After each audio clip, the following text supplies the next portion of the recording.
Il y a des personnes qui semblent fonctionner normalement, mais à l'intérieur, quelque chose est en train de se briser. Pourquoi sourit-elle alors qu'elle se sente vide? Pourquoi continue-t-elle d'avancer alors que chaque jour pèse davantage? Il existe un ensemble d'habitudes mentales qui ne frappent là alors pas le regard, mais révèlent une usure profonde. Ce qui est inquiétant, c'est que beaucoup les confondent avec des traits de personnalité. Reste ici, car les comprendre peut t'aider à voir ce que les autres ne disent pas, ni même à eux-mêmes. Pour beaucoup de gens, l'humour n'est pas seulement une façon de se connecter aux autres, mais un mécanisme de défense soigneusement construit. Ils font rire, apaisent les tensions et deviennent le centre léger de toute conversation. De l'extérieur, ils semblent être des personnes positives, voire fortes. Mais ce rire constant remplit une fonction plus profonde. Détourner l'attention de ce qu'ils ressentent réellement, utiliser l'humour comme bouclier, permet d'éviter les questions embarrassantes.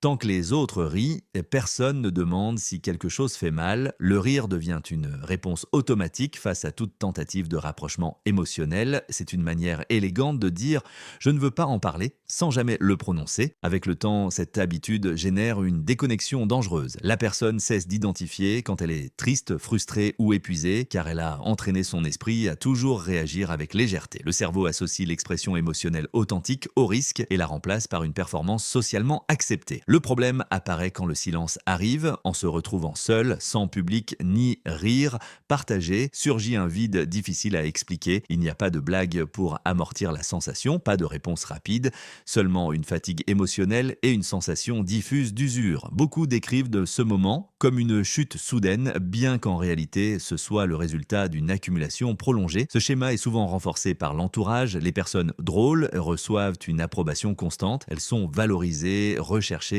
et aimées. Personne ne soupçonne que derrière cette énergie se cache une lutte silencieuse, et plus ce rôle est renforcé, plus il devient difficile de l'abandonner. Faire preuve de vulnérabilité impliquerait de briser une identité que les autres attendent déjà. Ainsi, le rire cesse d'être spontané et se transforme en obligation, un acte automatique qui maintient la stabilité externe alors que l'intérieur s'affaiblit. Non pas parce que la personne ment, mais parce qu'elle a appris que sa valeur réside dans le fait de n'incommoder personne avec sa vérité. Reconnaître cette habitude ne signifie pas éliminer l'humour, mais comprendre quand il est utilisé pour cacher quelque chose de plus profond, car lorsque le rire devient un masque, il cesse de protéger et commence à isoler. Le sommeil est souvent l'un des premiers au territoire où le mal-être interne laisse une trace. Pour certaines personnes, dormir devient une échappatoire. Elles ça passe de leur moitié de nombreuses heures au lit, non pas parce que le corps en a besoin, mais parce qu'être éveillé s'avère trop pesant. Dormir est une pause de la conscience, un endroit où les préoccupations s'éteignent temporairement. Ce n'est pas un vrai repos, c'est une fuite. À l'opposé apparaît l'insomnie persistante. Le corps est épuisé, mais l'esprit refuse de s'arrêter. Pensées répétitives, souvenirs inconfortables et dialogues internes s'activent juste au moment où tout devrait se taire. La nuit se transforme en un espace de confrontation involontaire. Il n'y a pas de distraction, pas de tâche en attente qui justifie l'évasion. Il ne reste que l'esprit face à lui-même. Ces deux formes d'altération du sommeil partagent une racine commune, la difficulté à traiter les émotions pendant la journée. Ce qui n'est ni exprimé ni intégré à l'état de veille réapparaît la nuit. Le cerveau tente de clore les cycles en attente, mais il le fait sans filtre, amplifiant la charge émotionnelle. Avec le temps, ce schéma détériore la clarté mentale. Le manque de repos profond affecte la mémoire, la concentration et la régulation émotionnelle. Les réactions deviennent plus intenses, les décisions plus impulsives et la fatigue s'accumule même après avoir dormi de nombreuses heures. Le corps se repose, mais l'esprit ne récupère pas. Le plus trompeur est que ce problème finit par être normalisé. On attribue le fait de mal dormir au stress, au travail ou à la routine. Trop dormir est justifié comme de la fatigue. Peu de personnes se demandent ce que l'esprit tente d'éviter ou de traiter à travers le sommeil. Quand le repos cesse d'être réparateur, il devient un signal, non pas de faiblesse, mais d'une surcharge émotionnelle non résolue. L'ignorer prolonge l'usure, la comprendre, Dio ouvre la possibilité d'écouter ce que le corps et l'esprit tentent de communiquer depuis un certain temps. Ce déséquilibre, cependant, apparaît rarement seul. Il s'accompagne souvent d'une autre habitude silencieuse qui passe inaperçue car on la confond avec une vertu. Être toujours occupé est souvent interprété interprété comme un signe de discipline, d'ambition ou de force. Cependant, dans bien des cas, cela fonctionne comme une stratégie pour ne pas s'arrêter pour ressentir. Remplir chaque minute de tâches, d'engagement et d'objectifs permet d'éviter le silence et avec lui, l'apparition de pensées inconfortables. L'activité constante devient une barrière entre la personne et son monde intérieur. Ce schéma est renforcé socialement. Celui qui ne s'arrête jamais reçoit des éloges pour sa productivité. On le considère comme responsable, efficace et résilient. Personne ne remet en question le coût émotionnel de ce rythme, mais plus on évite la pause, plus il devient difficile de s'arrêter sans ressentir de l'anxiété ou du vide. Le cerveau s'habitue à la stimulation continue et perçoit la quiétude comme une menace. Avec le temps, l'occupation cesse d'être un choix pour devenir une nécessité. La personne ressent de la culpabilité lorsqu'elle se repose, l'esprit cherche immédiatement quelque chose à faire, non pas parce qu'il y a une urgence réelle, mais parce que le silence active un inconfort qu'il ne sait pas comment gérer. La productivité alors cesse de servir un but et devient un anesthésiant émotionnel. Cette habitude fragmente également l'attention, sauter d'une tâche à l'autre empêche d'approfondir et réduit la capacité de concentration soutenue. Bien que l'on fasse beaucoup de choses, on y pense peu, l'esprit opère en mode automatique, remplissant des fonctions sans intégrer les expériences. La fatigue s'accumule, mais il n'y a pas de sensation de progression interne. Le plus trompeur est que de l'extérieur, tout semble sous contrôle, des objectifs atteints, des agendas remplis, des résultats visibles, mais à l'intérieur s'installe une sensation de déconnexion. L'effort constant ne se traduit pas en satisfaction, chaque réussite perd rapidement de son poids et est remplacée par la tâche suivante. Il n'y a pas d'espace pour assimiler ni pour ressentir une fierté réelle. L'occupation constante n'est pas le problème en soi. Le problème est lorsqu'elle est utilisée pour se fuir soi-même, lorsque la valeur personnelle ne se mesure qu'à ce que l'on fait et non à ce que l'on ressent. À ce stade, l'activité cesse de protéger et commence à user. Ce schéma débouche souvent sur quelque chose d'encore plus silencieux, une perte progressive de la capacité à ressentir du plaisir ou un intérêt authentique pour les choses qui comptaient auparavant. À un stade avancé de l'usure interne, une sensation difficile à décrire apparaît. Rien ne fait trop mal, mais rien n'enthousiasme non plus. Il n'y a pas de tristesse intense, mais pas de joie réelle non plus. Les activités qui suscitaient autrefois de l'intérêt semblent désormais plates. Les conversations ne provoquent pas d'émotion, les réussites n'éveillent aucune satisfaction. La personne continue de fonctionner mais sans connexion émotionnelle. Cet état est souvent confondu avec la maturité, la froideur ou une simple fatigue. De l'extérieur, il n'y a pas de signes évidents de crise. Pourtant, intérieurement, quelque chose de plus profond se produit. Le système de récompense du cerveau cesse de répondre normalement. Les expériences positives n'activent plus la sensation de plaisir de la même façon. Tout devient neutre. La déconnexion émotionnelle n'apparaît pas soudainement. C'est le résultat d'une accumulation prolongée d'évitement. Des émotions non exprimées, des tensions non traitées et un stress soutenu finissent maintenant par saturer la capacité émotionnelle. Pour se protéger, l'esprit réduit l'intensité de tout. Pas seulement de la douleur, mais aussi du plaisir. Ce mécanisme offre un soulagement temporaire. Ressentir moins semble plus sûr que ressentir trop.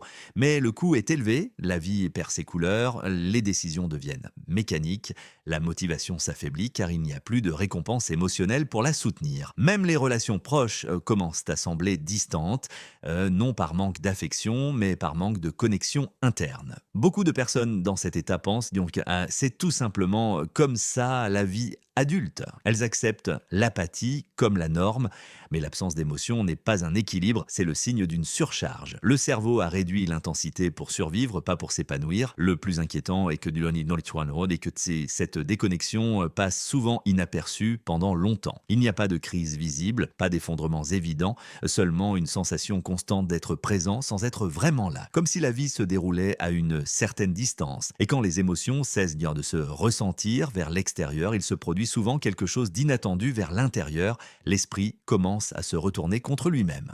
Quand les émotions s'éteignent vers l'extérieur, l'esprit ne reste pas silencieux. Au contraire, le dialogue interne a tendance à s'intensifier, mais il ne le fait pas de manière compatissante, mais critique. Une voix constante apparaît, remettant en question chaque décision, minimisant chaque réussite et exagérant chaque erreur. Elle ne crie pas, elle n'insulte pas de manière évidente, elle murmure, et c'est pour cela qu'elle est si dangereuse. Ce dialogue interne ne surgit pas de nulle part, il se forme à partir d'attentes non satisfaites, de comparaisons constantes et d'une auto-exigence prolongée. La personne apprend à se parler comme elle pense devoir le faire pour s'améliorer, mais ce qui commence comme une discipline finit par devenir une usure. L'esprit s'habitue à souligner les défauts même quand il n'y en a pas. Avec le temps, cette voie devient automatique. Elle n'a pas besoin de provocation externe. Face à n'importe quelle situation, elle apparaît pour anticiper l'échec, ridiculiser les tentatives et ou d'évaluer ce qui a été accompli. Même les succès sont réinterprétés comme de la chance, une erreur d'autrui ou quelque chose qui ne mérite pas de reconnaissance. Rien n'est suffisant. Ce schéma affecte directement la perception de l'identité. La personne commence à se voir comme une fraude, quelqu'un qui fait seulement semblant d'aller bien. La sensation d'imposture surgit, la confiance s'affaiblit, non par manque de capacité, mais à cause d'un récit interne hostile qui ne laisse aucune place à la reconnaissance. Le plus complexe est que ce dialogue passe souvent inaperçu. Étant interne, on le confond avec une pensée rationnelle. La personne croit qu'elle est simplement réaliste,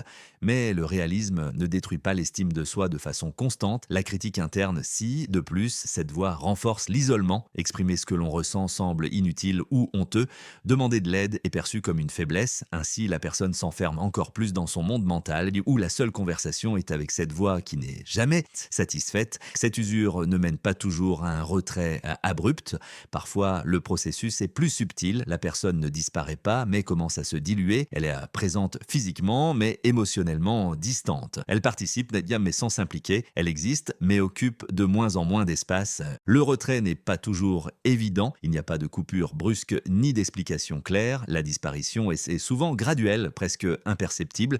La personne continue de répondre aux messages, continue d'honorer ses engagements, continue de faire ce qui est attendu, mais quelque chose change, l'implication émotionnelle diminue, elle ne propose plus de rencontres, elle reporte les projets, elle préfère annuler à la dernière minute. Non pas parce que cela lui est égal, mais parce qu'elle manque d'énergie pour soutenir sa présence. Ce schéma est souvent justifié par la fatigue, le manque de temps ou le besoin d'espace. Et en partie, c'est vrai. Mais au fond, il y a quelque chose de plus profond, le sentiment de n'avoir rien à offrir. La personne a l'impression que sa présence n'apporte rien, que son état interne pourrait incommoder les autres. Pour éviter cette éventualité, elle se retire petit à petit. L'esprit apprend que disparaître est plus facile qu'expliquer. Il n'y a pas de confrontation, pas de questions difficiles. La distance offre un soulagement temporaire. Cependant, ce soulagement a un coût. Plus le contact diminue, plus il devient difficile de le reprendre. L'inertie de l'isolement se renforce à chaque annulation. De l'extérieur, ce comportement est souvent interprété comme du désintérêt ou de la froideur. Peu perçoivent qu'il y a derrière un épuisement émotionnel. La personne ne se sent pas rejetée par les autres, elle se sent déconnectée d'elle-même et quand la connexion interne s'affaiblit, maintenir des liens exige un effort qui ne semble plus soutenable. Ce processus affecte également l'identité sociale. En participant moins, la personne commence à se sentir étrangère même dans des lieux familiers. Les conversations coulent, mais elle se sent observatrice, pas participante. Cette distance renforce l'idée que se retirer est l'option la plus sûre. La disparition progressive n'est pas un désir d'être seul, mais une conséquence du fait de ne pas savoir comment être présent sans s'épuiser. Ce n'est pas un rejet du monde, mais l'incapacité de le soutenir dans l'état actuel. À ce stade, beaucoup tentent de reprendre le contrôle sur leur environnement pour compenser le chaos interne. Et c'est là qu'apparaît la dernière habitude, l'une des plus trompeuses. Tout ce que nous avons parcouru jusqu'à présent mène inévitablement à ce point. Il ne s'agit pas seulement de faits, ni d'une chaîne d'événements isolés, mais d'un processus profond qui a pris forme avec le temps. Chaque décision, chaque silence et chaque réaction ont construit un dénouement qui ne pouvait plus être évité. Cela aurait-il pu être différent, ou tout était-il écrit depuis le début, même avant que les protagonistes n'en soient conscients? Cette histoire montre clairement que les conséquences n'apparaissent pas toujours immédiatement. Parfois, elles se cachent, grandissent lentement et ne se révèlent que lorsqu'il est déjà trop tard pour corriger le tir. Le plus inquiétant n'est pas ce qui s'est passé, mais de comprendre pourquoi c'est arrivé et pourquoi personne n'a réussi à l'arrêter à temps. C'est là que réside le véritable poids de tout ce que nous avons vu. En fin de compte, ce n'est pas seulement une histoire à écouter, mais à méditer, car derrière chaque détail se trouvent des questions qui restent ouvertes, des décisions qui résonnent encore et des leçons qui ne devraient pas être ignorées. Et maintenant, la question finale reste entre les mains du spectateur. Qu'aurais-tu fait à sa place ?